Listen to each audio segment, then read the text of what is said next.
আসসালামু আলাইকুম। আজকে আমি বের হয়েছি কোয়েল পাখির ডিম কিনতে। মানে আমি যে কোয়েল পাখি পালন করি এগুলো কিন্তু এই কোয়েল পাখির ডিম না, এটা হলো কিং কোয়েল পাখির ডিম। ভাই বর্তমানে কিং কোয়েল পাখি যে বের হইছে দেখতে খুব সুন্দরই লাগছে ভাই, আমার কাছে অনেক ভালো লাগে।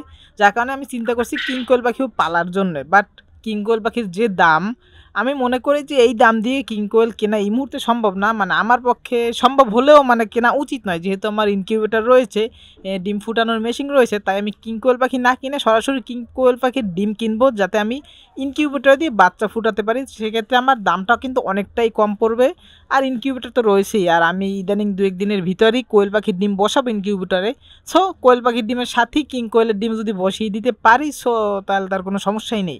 যার কারণে আমি কোয়েল পাখির ডিম কিনতে যাচ্ছি। আমার এখানে এক ভাই আছে, তো ওনার পাখির দোকান, বাট ওনার বাসায় ২ জোড়া কিং কোয়েল পাখি আছে। তার বাসায় নাকি ৬টা ডিম রয়েছে উনি বলল যেটা। তাই ওনাকে বললাম যে ভাই ৬টা ডিম উনি ১০০ টাকা করে চায়। অনেকের কাছে দেখছি ভাই ১৬০ টাকা ১৫০ টাকা করে পিস বিক্রি করে, বাট উনি ১০০ টাকা করে বিক্রি করে পিস। ওনাকে আমি বললাম যে ভাই ৬টা ডিম যেহেতু আমার ৬টা দিয়ে দেন, আমি ৫০০ টাকা দিব না। উনি রাজি হয়ে গেল, ৬টা ডিম আমাকে ৫০০ টাকায় দিয়ে দিছে। তো আমি দোকানে চলে আসছি, বাট ভাই এখনও আসেনি। ভাই বাসা থেকে রওনা দিছে, মানে সামনে ঈদ তো, সেনাবাহিনী মেন রোডে উল্টো গাড়ি চলতে না থেকে একটু ঘুরে আসতেছে, তাই একটু দেরি লাগবে নাকি। সো আমি দাঁড়িয়ে থাকলাম অনেকক্ষণ। তা অনেকক্ষণ দাঁড়িয়ে থাকার পরে আর ওনার খাঁচায় দেখলাম ২টা কোয়েল পাখি রয়েছে। মানে ওনার ২টে ফিমেল নাকি, মানে ২টা মহিলা পাখি মারা গেছে, যে কারণে কিং কোয়েলের পুরুষ দুটো এনে খাঁচায় রেখে দিয়েছে দোকানে। এই যে দেখেন কোয়েল পাখি দুটো ভাই, দেখতে আসলে অনেক সুন্দর, আমার খুবই পছন্দের। মানে আমার কাছে কোয়েল পাখিগুলো খুবই সুন্দর লাগে। বাট এই কোয়েল পাখিটা কিন্তু বেশ ছোট, সাইজ অনেকটাই ছোট। আর হ্যাঁ, দেখবেন ওই যে পিঠে চামড়া ওই পশম নেই, এর কারণ ডিম দেয় তো। মানে ডিম দেইলে মানে যে কোনো কোয়েল পাখি আপনারা জানেন যে যখন অ্যাডাল্ট হয়ে যায়, ডিম দেওয়ার বয়স হয়ে যায়, তখন কিন্তু ওদের চামড়া থাকে না, চামড়া উঠে যায়। আবার অনেক সময় ঠুকে ঠুকে উঠিয়ে ফেলে ক্যালসিয়ামের ঘাটতি থাকলে।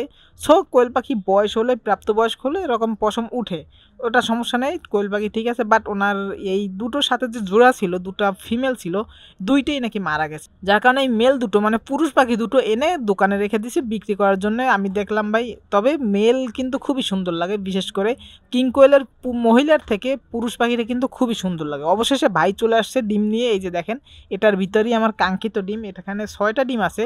যেহেতু আমি একা একা আসছি, আমি কোনো লোক নিয়ে আসিনি, তাই একটা বস্তার উপর রেখেই ফোনটা আমি ডিমটা মানে খুলে দেখলাম যে ডিমটা ঠিক আছে কিনা। তো খুলে দেখলাম না, ডিম ঠিকই আছে ভাই, তবে ডিমটা কিন্তু একেবারে ছোট। ভাই আমি বলি যে টিকটিকির ডিম ওর থেকে একটু বড়, বাট ওই যা সরি চড়ুই পাখির ডিম, একদম চড়ুই পাখির ডিমের মতো সাইজ আপনারা দেখবেন। আর পুরোপুরি আমি সবগুলো বের করলাম না, সবগুলো আমি বের করব বাসায় গিয়ে। যেহেতু পরিচিত লোক, কম দিব না আর ভাঙা ডিমও দিব না, তাই বেশি চেক করার প্রয়োজন আমি মনে করিনি। আমি অলরেডি রওনা দিয়ে দিছি, আমি বাসায় গিয়েই দেখবো সবার প্রথমে ডিমগুলো কেমন আসলে। আসলে এই ৬টা কীরকম ডিম, যদিও ডিমে কোনো সমস্যা নেই, আমি বাসায় এসেই খুলে ফেলছি। খুলে দেখছি ডিমগুলো না ঠিকই আছে, তবে ডিমগুলো কিন্তু বেশ ছোট সাইজে ভাই। মানে কোয়েল পাখির ডিম, বাট কোয়েল পাখির ডিমের থেকেও কিন্তু এই কোয়েল পাখির ডিম ছোট, অনেকটাই ছোট। তবে ডিমগুলো দেখতে খুব সুন্দরই লাগছিল, একটু গোল্ডেন কালার গোল্ডেন কালার একটা ইয়ে আছে, আবার কিছু কিছু ডিম হালকা নীল কালারের। ডিমগুলোও দেখতে খুব সুন্দর, মানে কোয়েল পাখিগুলো যেমন কিউট, ডিমগুলোও তেমন কিউট। সো সকলেই দোয়া করবেন আমার এই ডিমগুলো দিয়ে যেন সঠিকভাবে বাচ্চা ফুটাতে পারি। আল্লাহ হাফেজ।